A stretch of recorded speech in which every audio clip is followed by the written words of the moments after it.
Hello and welcome back to the channel for something a little bit different today. Maybe a series going forward. I'm not sure how often this will become a thing, but I thought that this was a video that I wanted to make, something that I wanted to talk about, so it felt like the right thing to do. As you will have noticed on this channel, there was no aftermath video for One Fight Night 20, and I'm sure a lot of people who might have been expecting that will probably know that that was because it was an incredibly busy week for combat sports last week. One of the busiest I can remember. You had events, every day in the second half of the week, from the PFL Europe kicking off on Thursday with Cedric Doumbé in the main event. Of course, that was going to get a lot of attention. Friday night, you of course had Anthony Joshua versus Francis Ngannou. What a performance from AJ in that main event. You also had One Fight Night 20 celebrating International Women's Day. What a performance from Fedjija in that main event. Janet Todd retiring, Alicia Helen Rodriguez put in a good performance as well. Some good stuff on that card that maybe I'll talk about at some point, but not necessarily maybe a whole video. And then you had UFC 299 on Saturday night, which was another great event. Definitely the best pay-per-view of the year so far, at least as far as the UFC is concerned. I had a lot of fun with that. But there was actually an event on the Saturday that I didn't get around to watching live, but it was something I wanted to go back and watch. And that is the GLORY Heavyweight Grand Prix.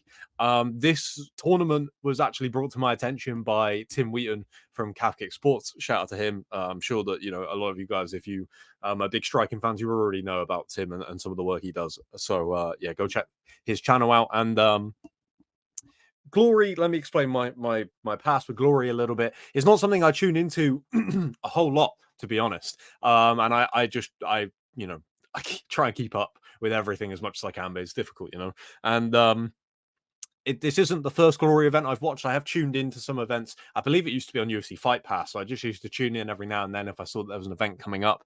But I didn't really follow it overly closely, and I would never really sit down and watch a whole card start to finish like I did. Well, kind of start to finish. We'll get to that a little bit later. But for this event, so the main crux of this event, there was a couple of title fights on this card, but mostly it was the heavyweight world Grand Prix, 8 fighters, 3 rounds, three matchups, if that makes sense, for the winners, of course. And a big cash prize at the end, and a big trophy and all of that good stuff. And I was excited to watch this event. Like I said, didn't get around to watching it live, but I did go back and watch it. So I want to speak a little bit about that because I had a great time with this event. I mean, the production of Glory, of course, is absolutely fantastic. I love all the fighters in the tournament coming out at the start and all being in the ring together. That was great.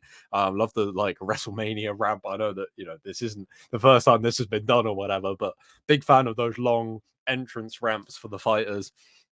A big fan of what Glory do. When I have tuned in to watch it, I really should watch it more and tune in, so I am going to do that going forward. So if you guys like this video, you want to see me put out more Glory content, then definitely drop a like on this video. Let me know in the comments what I should be looking out for, the fighters I should be looking out for, all that good stuff, because like I said, I am a super casual viewer of Glory. I just wanted to speak about this event because I had so much fun watching it, and the reason for this video being called Tape Delay, like I said, I didn't watch it live. You can go back and watch it if you want to. I bought it on Triller. I think in the UK, at least, it was about £12. I think that's about $15 over in the US. And I would definitely recommend going back and watching this event, even if you do watch this video and know the results, because there were some really, really fun fights. And who doesn't love a one-night tournament, right? So kicking things off with the first fight of the night, I'll kind of just go through these fights, and I won't spend too much time on them, but just to paint an overall picture, I guess, of the whole tournament. The first fight that we had in the tournament was Levi Rigters taking on Urandal. What was Urandal's first name? I'm just looking through the way that I've got this written down is a nightmare. Uku Urandal. Really, really fun fight. This one, Rigters got kind of like rocked early. Urandal, a really, really big puncher. So trading with him is never a good idea. And Rigters kind of did early on. And then, eventually just kind of systematically started breaking him down. And then that overhand right to drop him and get the finish in the second round was a thing of beauty. In the second round, you had Tariq Osaro taking on Bahram Rajabzadeh. The speed of Rajabzadeh. Like I know that a lot of people had said and highlighted him as like, I think he won some kind of award in Glory last year, if I'm not mistaken, like Breakthrough Fighter of the Year or something like that. And yeah, the guy is so much fun to watch. He was absolutely, the guy that I enjoyed watching the most, I think, in this tournament. Uh, as they pointed out on comms, this fight kind of had like a little bit of an open weight vibe just because of the size difference between these two. But Rajab Zadi, I believe, got the win via a unanimous decision. Yeah, he did. And yeah, nothing to complain about there. Bout number 3, another guy that's a big fan favorite in Glory, I believe, Nabil Hakab. Kachab, pronunciation. If you've seen my One Championship videos, you know that, hey, this is just part of the territory, right? So bear with me. Taking on Benjamin Adebui. This was a fun fight, fun one to watch. As they pointed out on commentary, Nabil Hakab is a nightmare to fight. I love him already after watching him fight a couple of times in this event.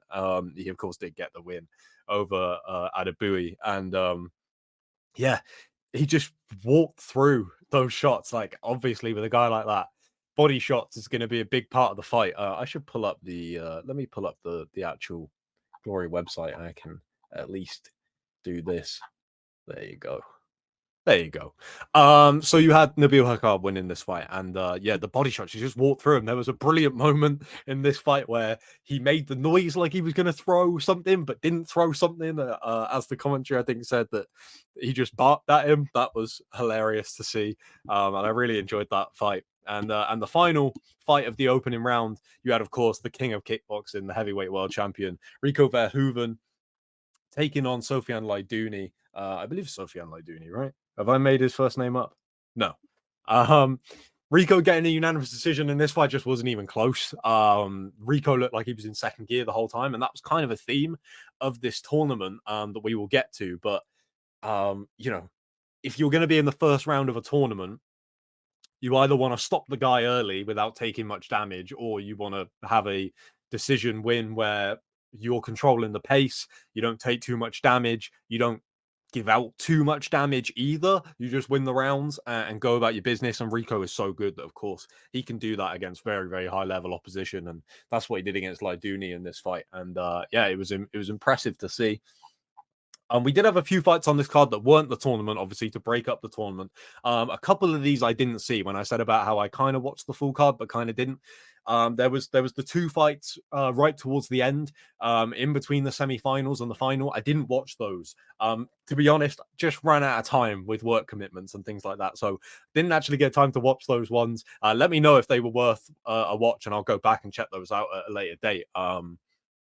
But I did skip over those, and also I just wanted to see that main event, the tournament final. So I skipped over those, although I did watch um Tayani Bestati taking on Enrico Kale. Of course, Enrico Kale used to fight in One Championship, so I was familiar with him going in, and I'd heard a little bit about Bestati as well. So I did want to watch this one, and I was really excited for this one. In the end, it was a completely dominant win for Bestati, and I think Enrico Kale suffered a pretty bad eye injury. I think it was the first or second round. I'd say second round off the top of my head, but that kind of changed the fight. It kind of seemed to take the momentum completely out of Enrico Kale. So I don't think this fight particularly lived up to expectations. When you get an injury that bad early on in the fight, it changes everything. So, but still, a good performance from Besati. I'm glad I watched it. So, like I said, let me know those later 2 fights if they were worth going back for, and I will make sure to do that.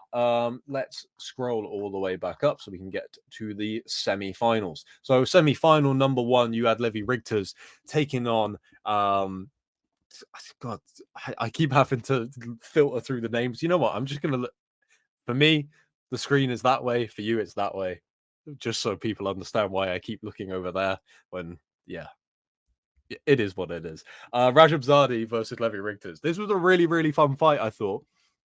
And again, when I spoke about Rico getting through that first round of the quarterfinals without really taking too much damage or putting too much energy out there in trying to win the fight, Levi Rigters was obviously the opposite. He had a tough fight in that first round, and Rajab Zadi had a tough fight, but Osaro didn't really land a whole lot and wasn't very active. So I would say he was the fresher of the 2 coming in, despite the fact he went all 3 rounds. And this was a tough fight. And you could see, I believe it was the 3rd round that was Rajab Zadi's round where he had a really, really strong round from start to finish, and the crowd was not happy when Levi Rigters was announced as the winner of this one.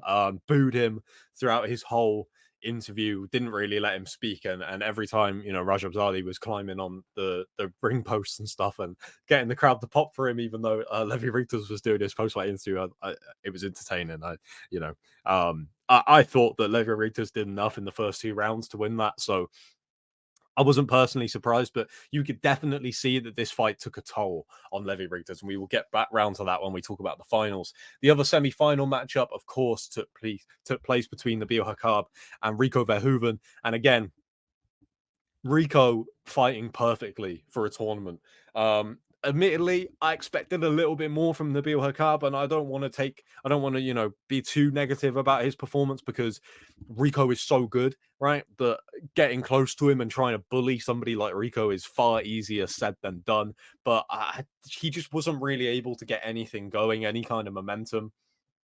There was a lot of holding in this fight. It was probably the worst fight of the tournament, I would say. But again, from Rico's standpoint, just perfectly, getting through this round unscathed without giving away too much, without taking any significant damage. They did point out on comms a lot that he wasn't really utilizing the leg kicks in this semi-final, and they thought maybe he was saving that for the finals. I know that he said after everything had wrapped up that it was just, your legs take a beating in these kind of one-night tournaments. So he wasn't able to do that. And of course, that's a huge weapon for him. And it would have been a huge weapon against Hakab, I think. But wasn't able to do it, still got the win. I'm sure it would be a good experience for Nabil Hakab to go in there with Rico and have a tough night at the office, to be honest. But I'm sure he'll be back, and losing a decision to Rico when he's fighting like that, I don't want to say that he's fighting not to lose, because he was fighting to win, but he's not overextending or anything like that, but he's also not really giving you an opportunity to get into the fight at any stage. So incredibly tactical performance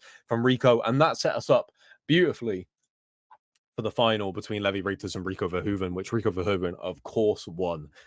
He is the king of kickboxing for a reason. He's, maybe the best world champion. Is he the best world champion in martial arts today? I mean, no one's got as many title defenses. He's got to be up there, right? And this fight was fantastic. I knew the result of this fight going into the tournament. Knew that these two guys made it there, but I was still interested, like I said, to go back and watch it and see the way it all played out with the tournament and everything like that. So this main event is the selling point. If you're going to go back and watch this event, if you're going to pay the money and stuff, I know that I've already told you the results, but I promise you it's still worth doing, because this main event was brilliant. Of course, the whole narrative going in was Levi Rigters, did he injure his foot in that fight with Rajab Zadi? How compromised was he? Rico, on the other hand, seemed to get through those fights with taking such little damage. And like I said, really not giving away too much or giving up too much of himself to those victories. And then, you're thinking, if Levi Rigters is going to win this, he's going to have to pull off something crazy to do it. And he's going to probably have to do it early, because the longer this fight goes on, the tougher it gets for Levi Rigters. And then he hits that incredible spinning back fist to drop Rico, and doesn't just drop him, in the sense where the guy gets dropped and he's kind of looking up at the referee and taking his time. It looked bad. And Rico was not steady on his feet for the remainder of that first round and a little bit of the second as well, I think. But such is the brilliance of Rico Verhoeven that he can take those kind of shots, and he's just so resilient. And he kind of went straight back to work, and the leg kicks that he did land were beautiful in this fight against Levi Rigters, and just started chipping away at him, and then he gets the finish right at the end of the second round. A beautiful performance, and of course, you have the narrative of the tournament going into the final, which makes it so much more exciting. But then for Levi Rigters to nearly do the unthinkable and land that spinning back fist and drop Rico and try and finish him was incredible. Hats off to both guys. That was fantastic. And like I said, I this video necessarily didn't need to be made. I'm sure that if you have interest in this event, you would have watched it already. But I had such a good time watching this event that I thought it was important to chat about it, because I think it might have got lost in the shuffle a little bit just because of how busy this week was for combat sports. It was absolutely insane. If you're a boxing fan, if you're an MMA, I haven't even spoken about some of the smaller MMA shows that went on this past weekend. Like if you're a hardcore MMA fan, there was Aries, there was Cage Fury, I believe, in Florida. Um, there was a ton of stuff. It was so hard to keep up with. And this event, like I said, might have got lost in the shuffle. But I would seriously recommend going back, especially if you haven't checked out a Glory event in the past. I think this was a really good intro to it. And of course, like I said, who doesn't love a one night tournament, right? And this one played out very, very, very interestingly. I think, you know, the semi-final matchups and the final matchups were both interesting for different reasons. The fight with Rico and Hakab was a little bit disappointing, but the other fights certainly weren't. And I mean, the main event, you know, perfectly ended the evening on a high. So hell of an event. Like I said earlier, let me know in the comments below if you want me to do more Glory stuff. I will do it. What events I need to be looking out for, what fighters I need to be looking out for. Drop a like if you enjoyed this video, and hopefully, you know, if you didn't check it out, at least I maybe got you to go back and check out some of the highlights or something like that. And yeah, good stuff. Right, I will catch you all very soon. Not sure what the next video on this channel is going to be. We've got a little bit of a break in the action, but I will surely see you next week regardless. So I'll catch you then. See you later.